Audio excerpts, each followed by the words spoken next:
All right, welcome to The Explainer. Today, we are diving deep into some really crucial laws, the ones that protect you every single time you apply for credit. Seriously, this is the kind of knowledge that puts the power right back where it should be, in your hands. So, when you're filling out that loan application, what can a lender actually ask you? What's fair game? To get to the bottom of that, we have to talk about this incredibly powerful law that basically sets all the rules for getting credit in the US. So, yeah, let's get into it. Okay, so let's start at the very beginning. Your rights when you're trying to get credit. This stuff is the absolute foundation of fair lending. So, let's break down what that really means for you.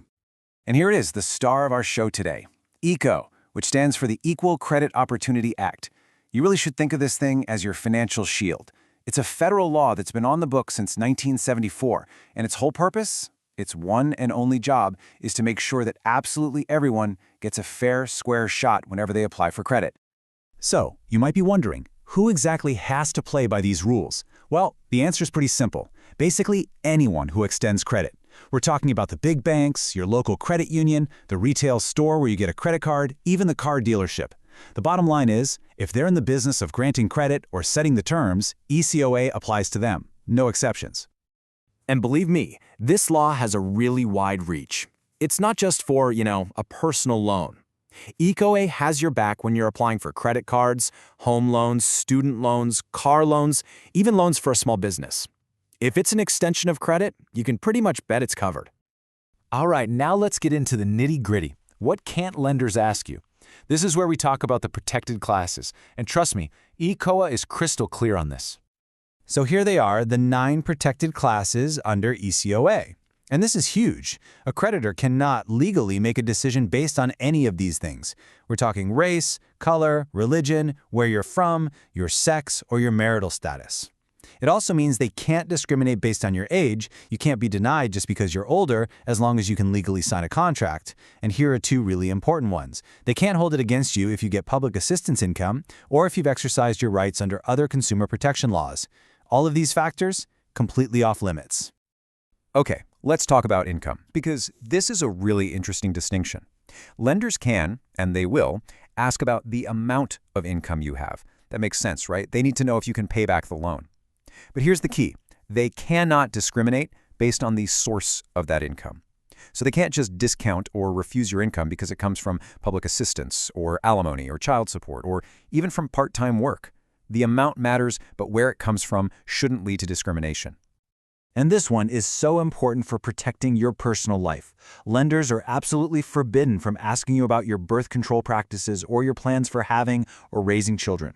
Period. Those choices are yours and yours alone, and they have absolutely no place in a credit application. And here's another example of how ECOA really puts you in the driver's seat. A creditor can't just ask if you get money from alimony or child support. The only way they can ask is if they first tell you that you don't have to reveal it. So, if you'd rather not have that income considered as part of your application, you don't have to say a word about it. The choice is yours. So what happens if a lender breaks these rules? Well, let me tell you, this law has some serious teeth. We're talking about major financial penalties. Civil penalties can be as high as $5,000 per day. If there's a pattern of misconduct, that number jumps to $25,000. And if you, as an individual, sue and win, punitive damages can go up to $10,000. So yeah, this isn't just a friendly suggestion, it's the law. 25 months. What's that about? Well, that's how long creditors have to keep records related to your credit application. And why does that matter? It's all about accountability. It creates a paper trail, which is absolutely essential for regulators to enforce the law and, look into any claims of discrimination. It keeps everyone honest. All right, so let's fast forward. You've been approved for the loan. Congratulations. But knowing your rights doesn't just stop at the application. Now you have to understand the loan itself. So let's decode one of the most important concepts, amortization. Now, amortization might sound like a super technical, complicated term, but it's actually pretty straightforward. Think of it like a roadmap for paying off your loan. It's just a schedule that shows you exactly how much of each monthly payment goes toward the principal, that's the actual money you borrowed, and how much goes to interest. It's the path that takes your loan balance all the way down to zero. But, and this is a big but, you have to know which direction you're heading.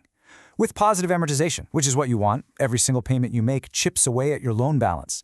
But there's also something called negative amortization, and that's a whole different story. That's when your payment is so low it doesn't even cover the interest for the month.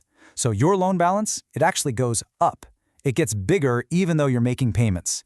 Definitely something to watch out for. Okay, now we have to talk about a tough scenario. What happens if life throws you a curveball and you start struggling to make payments?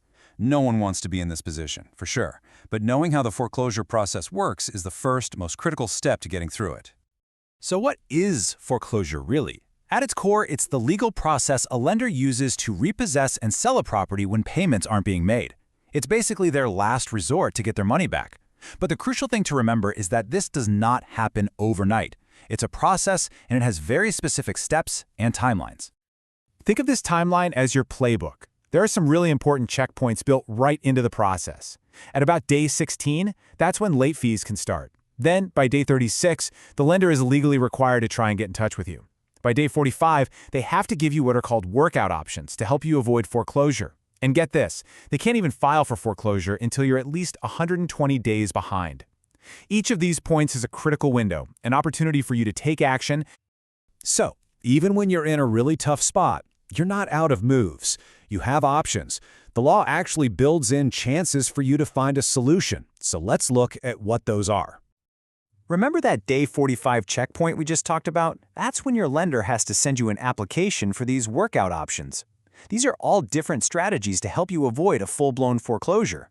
It could be a loan modification to change your terms, a forbearance to pause your payments for a bit, a short sale. There are several paths you can explore.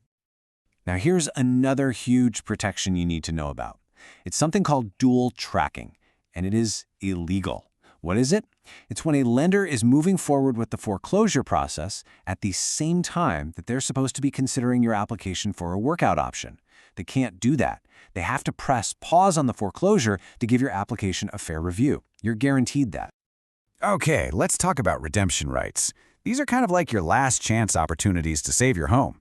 First, there's the equitable right. This lets you pay off the entire loan balance plus any fees before the foreclosure sale happens, and you get to keep your home.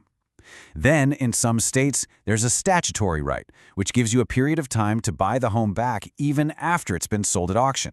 It is so important to know which of these, if any, apply where you live. So, let's pull all this together. What are the big takeaways here? First, ECO is your shield against credit discrimination across 9 specific categories. Second, there are super strict rules about what lenders can and can't ask you, especially about your income and personal life. And third, if you do run into trouble, the foreclosure process isn't a free-for-all. It's a defined timeline with built-in chances for you to get help and explore your options. You have rights every step of the way.